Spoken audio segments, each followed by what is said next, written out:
एक बॉस की तरह काम को डेलीगेट करने का मन है लेकिन आप कर नहीं पा रहे हैं और बहुत सारे काम आपने अपने ही शेड्यूल में ऐड ऑन कर लिए हैं, तो आप खुद सोचिए कैसा डिस्टर्ब्ड हमारा शेड्यूल बन गया है। चलिए उस डिस्टर्ब शेड्यूल को थोड़ा सा ठीक करेंगे, थोड़ा सा इंप्रूव करेंगे और कैसे एक बॉस की तरह काम डेलीगेट करने चाहिए उस पर बात करते हैं।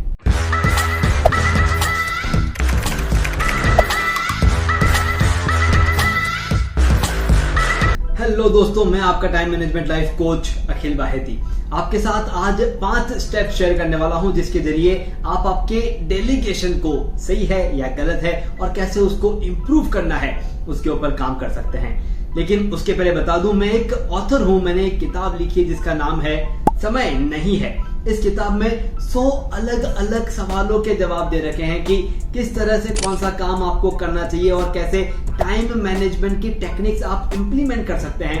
अगर आप बुक रीडर हैं तो क्यों ना Amazon पे इस बुक को सर्च करें और आज ही अपनी कॉपी ग्रैब कर लें। चलिए बात करते हैं किस तरह से हम हमारे उन 5 स्टेप्स के जरिए एक बॉस की तरह काम डेलीगेट कर सकते हैं। स्टेप नंबर 1, राइट पर्सन को चूज करना। दोस्तों, जब तक हम सही इंसान को चूज नहीं करेंगे जिन्हें वो काम डेलीगेट करना है, वो सही से उस काम को समझ नहीं पाएंगे, तो आप कितना भी उस काम को डेलीगेट करने की कोशिश करो, घूम घूम के बार बार वो काम आपके पास ही आने वाला है और आपको ही उसमें समय इन्वेस्ट करना पड़ेगा।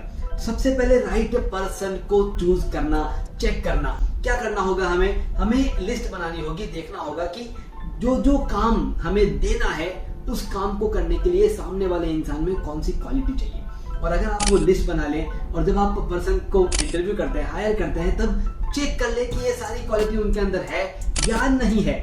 जब आप कंफर्म हो जाए तभी उस इंसान को हायर कीजिए ताकि उन क्वालिटीज के साथ आपका बताया हुआ काम वो एक्सेप्ट कर सके और उस काम को पूरा कर सके। स्टेप नंबर 2, क्लियर इंस्ट्रक्शंस देना जरूरी है। दोस्तों, क्या होता है, हम जब भी कोई काम बताते हैं कि इस काम को पूरा करना है, हमारे बैक ऑफ द माइंड बहुत सारे अलग अलग काम चल रहे होते हैं कि अच्छा हमें ये पूरा करना है, यहाँ जाना है, इसे फोन करना है, उसका फोन आया हुआ है, उसको रिप्लाई देना है। ये सारे काम बैक ऑफ द माइंड चल रहे होते हैं और अचानक से हम उनको बुलाते हैं कि आ जाओ और ये काम पूरा कर दो। अब जो आपके बैक ऑफ द माइंड चल रहा है वो कैसे मालूम है?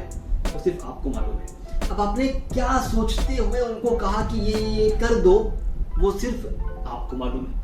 जब सामने वाला इंसान उस चीज को सुनता है तो वो क्या करता है, वो अपने हिसाब से सोचता है कि क्या जो मैंने समझा वही करना जरूरी है। और इस सब चीजों में होता क्या है, आप उस काम को डेलीगेट तो कर देते हैं लेकिन वापस वो काम आप खुद ही करते हैं। तो ये वाला जो चैलेंज है इसको हमें सॉर्ट आउट करना होगा, हमें दूर करना होगा। Step number 3, give them power. अब जब हम कहते हैं कि उन्हें पावर दीजिए, इसका ये मतलब नहीं है कि आपकी चेयर या आप उन्हें दे दीजिए कि ये मेरा गल्ला संभालो, मेरा बिजनेस संभालो। नहीं, क्या होता है, हर एक टीम के पास छोटे छोटे इश्यूज रहते हैं। उन सभी छोटे छोटे इश्यूज को वो जब आपके पास लेके आते हैं, आप उसे अपना बना लेते हैं और जैसे वो इश्यू आपका बन जाता है, उसे सॉल्व करने की जिम्मेदारी भी आपकी बन जाती है। तो इवेंचुअली क्या होना है, वो सारे छोटे छोटे इश्यूज जो वो खुद सॉल्व कर सकते हैं वो सॉल्व नहीं करेंगे, वो आपके पास लेकर के आ जाएंगे और आपका जितना टाइम आपने डेलीगेशन में लगाया उससे डबल टाइम उन छोटे छोटे इश्यूज को सॉल्व करने में लगाना होगा।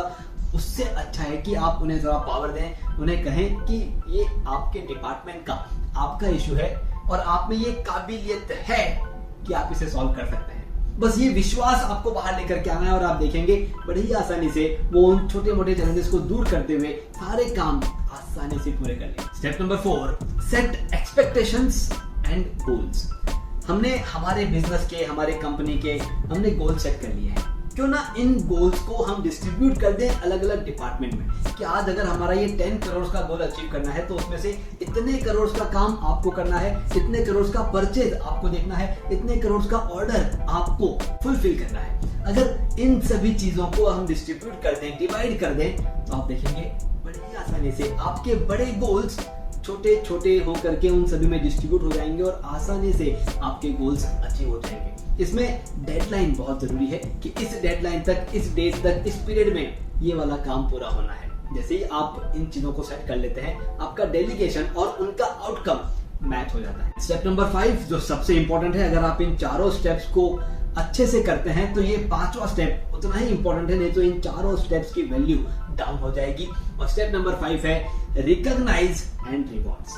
जब भी आपका बताया हुआ काम पूरा होता है, उनको रिकॉग्नाइज कीजिए, उन्हें रिवॉर्ड दीजिए, उन्हें छोटी सी ट्रीट दीजिए, एक चॉकलेट दीजिए, जो भी आपको सही लगता है वो चीज देते हुए आप उन्हें बार बार उनके अच्छे काम की तारीफ करते रहिए। आप देखेंगे आसानी से वो और काम को एक्सेप्ट करने के लिए तैयार हो जाएंगे और सारे काम क्वालिटी के साथ पूरे करेंगे। दोस्तों ये 5 स्टेप्स आप अपनाइए और देखिए स्टेप बाय स्टेप आपके छोटे छोटे काम डेलीगेट करते हुए सिर्फ उन्हीं काम को आप आपके पास रखते हैं जिनमें एक्चुअली चैलेंजेस हैं, और सिर्फ उन्हीं काम पर फोकस करते हैं जो आपके गोल की तरफ आगे बढ़ रहे हैं। बाकी सभी ऑपरेशनल काम धीरे धीरे डेलीगेट करते हुए आगे बढ़िए। Thank you very much. मैं आपका टाइम मैनेजमेंट लाइफ कोच अखिल बाहेती। कोई भी सवाल आपके मन में हो तो उसे कमेंट बॉक्स में जरूर लिखें। अगर लगता है कि ये 5 स्टेप्स आपकी लाइफ को आसान बनाएंगे तो लाइक बटन पे जरूर क्लिक कीजिए। अगर ये चैनल अभी तक सब्सक्राइब नहीं किया है तो कर लीजिए, क्योंकि ऐसे ही छोटे मोटे टिप्स के साथ हम आपसे रूबरू होते रहते हैं। अगर ये वीडियो शेयर करने जैसा है तो एक बिजनेस ओनर के साथ जरूर शेयर करें, ताकि उनकी लाइफ में डेलीगेशन से बदलाव लाने के लिए आप उनकी मदद कर सकें। Thank you very much. हमारी टैगलाइन है manage your time, manage your life.